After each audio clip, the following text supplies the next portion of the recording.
Hello guys, in today's video I'm going to show you how to reset voice and video settings in Discord. Let's begin. Go to your Discord and over here click on the user settings, which is the gear icon.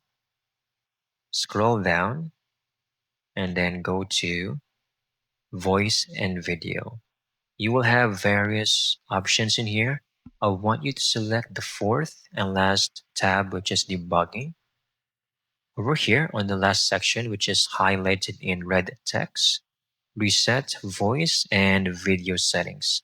So that means any changes you made over here, here, here, and here will now set to the restore, or they will now go back to their default settings. Okay, just take that into consideration. So once you've clicked on that, it will take less than a few seconds, and Discord might want you to restart the application or client.